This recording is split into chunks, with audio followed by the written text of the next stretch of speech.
Hey guys, welcome back to 360, Chapter 5.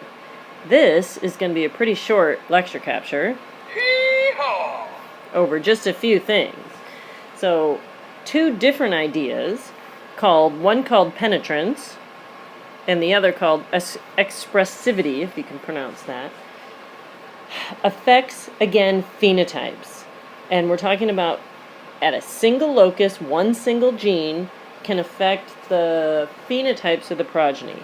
Again, genotypes don't change. Genotypes never change, right? It is what it is. That's how the cross goes, whatever the gametes are, whatever the Punnett square or the mathematics gives us. But phenotypes can change depending on all the factors of inheritance, okay? So penetrance is a percentage of individuals that express a phenotype. So, for example, generally means not everybody with a particular genotype that's supposed to show the trait, or be sick, however you want to think of it, don't. Okay? It's not completely penetrant. Not 100%. So not 100% show up with the phenotype. Okay? And generally, you're told what the percentage is, and then you have to figure out the numbers for the offspring. Or you're given the numbers, and you got to figure out the percentage. The other concept is expressivity, under which it's the degree to which a character is expressed. So that means all the people with the genotype, so all with the genotype, have it, but to what degree? So some are more affected or less affected, right? So 100% show the phenotype, just some more severe than others. Okay. So if we have a problem with penetrance, this is how you'd work through it, right? Assume that long fingers are inherited as a recessive trait with 80% penetrance. Okay. Whenever we're approaching a problem, we gotta figure out what's given and what we need to work with. Okay, so we know it's a recessive trait. We didn't say anything about X-linked or any of that other baloney, so we're gonna say long fingers as a recessive trait is going to be little a, okay? That equals long fingers. Okay, but only 80% of the total progeny that are AA actually are long. So not all. Okay. So that's the setup. And then what are you told? Two people heterozygous for long fingers mate. Alright, two people heterozygous for long fingers. Okay, the long finger trait, I guess you should say. Because, right, if they're heterozygous, do they have long fingers? No, long fingers are recessive. Okay, so heterozygous for long finger trait, under what I call it, would be big A, little a. Okay, times big A, little a. Under complete dominance, what is big A, little a? Short, or whatever, regular size fingers, I don't know. What is the probability that their first child will have long fingers? So the question is little a, little a. So that's what we're looking for. Okay? So this is how we'd want to approach this problem. It's just a puzzle. What do we know about this cross? Well, we should know without having to do a Punnett square. Right? Yes? Genotype 1 to 2 to 1. Okay? So we know little a should be, right, 1/4. So 1/4 of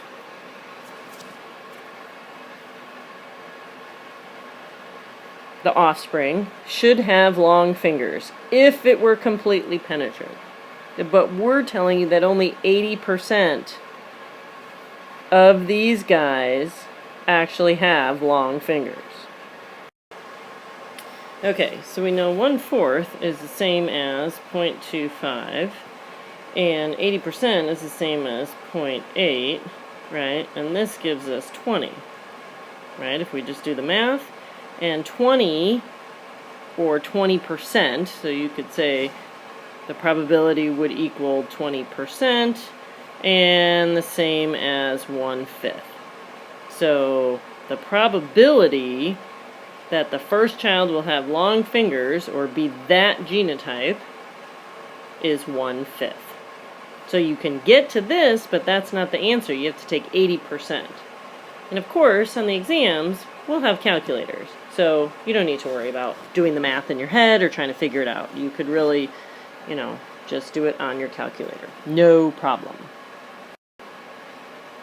Okay, when it comes to expressivity, again, this is where all of them have it, all with the genotype. It doesn't look like genotype. All with the genotype have the phenotype. It's just to what extent do they have the phenotype. A really good example is mutations in a tumor suppressor gene called RB can cause retinoblastoma if this mutation is in the cells of the retina in the eye. And in most cases, or in lots of cases, only one eye is affected. But in other cases, both eyes, or bilateral. So if you have a mutation in the tumor suppressor gene that causes retinoblastoma, right, both eyes should be affected. If it was a germline mutation that you were born with and it occurs in both eyes. But only one eye is affected in lots of cases. So in that case, in the case where only one of two, the expressivity would be half. In some cases, you can have a mutation in this RB and get no retinoblastoma ever. So you have the genotype, but your phenotype is, you have that mutation, but you're not necessarily showing a full-blown tumor. Okay, you can have some growth of cells or something else like that. So that would be an example of expressivity. So it's not really, you can't do a percentage, you're not going to do probabilities with those. It's just a concept that I'd like you guys to understand. Then the last concept we're going to talk about for this little lecture capture is called pleiotropy. And this is when one gene, one genotype, causes multiple phenotypes. So one genotype gives us lots of phenotypes. So a single gene protein product gives multiple characteristics. So lots of pheno. So an example of that is the recessive lethal allele, which we're going to talk about in just a second, and sickle cell syndrome, right? We know that sickle cell anemia is caused by a mutation, a one base pair change in hemoglobin.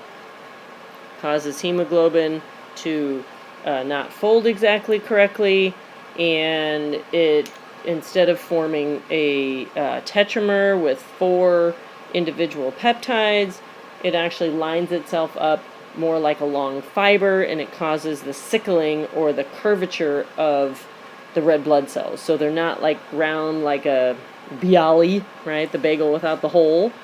They're more like the shape of a crescent moon, and they have sharp ends, and they're much longer than a regular red blood cell, and they can stick in all of the small cavities and cause lots of problems. So pleiotropically, we would call that, the main phenotype that we see are these sickle-shaped or these crescent-shaped red blood cells.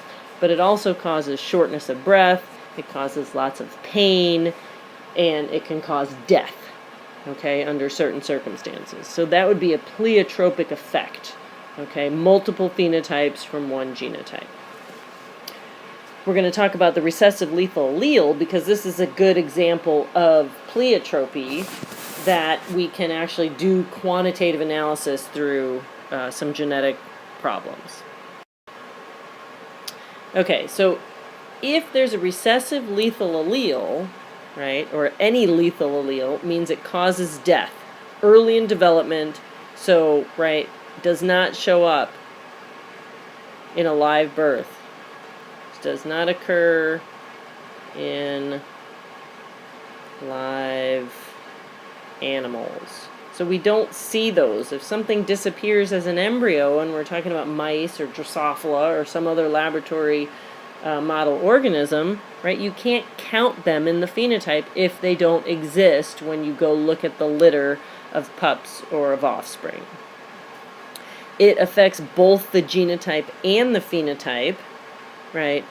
The ratios, the actual genotypes are exactly what they're supposed to be. It's all about what gametes get together with what.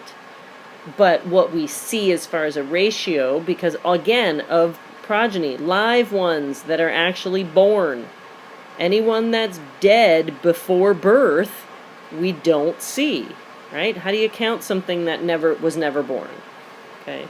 Most of these are usually pleiotropic, which means this lethality is only part of what you see from these, right? When it's not it's not in the lethal state, it provides some other phenotype. So let's go ahead and take a look at that. Okay, so this would be the allele, or the gene, for coat color in a certain type of mice, right? And if we have two heterozygotes that are yellow, right, and we cross them, we have a fertilization event, what are we supposed to get in the, right, this would, I'd rather us think about it as our F1, this would be our F2, right, or just a simple cross, right, because remember when I said if it's a P generation, if it's parental, it needs to be homozygous, dominant, homozygous, recessive. Okay, so these guys are both heterozygous, that's very clear, and they're yellow, okay? So if this were the F1, what would that tell you about what's the dominant pigment color? Yellow, right? Because that's what showed up. Right now we don't know what the other color is because we weren't told anything about, right, how did we get that F1.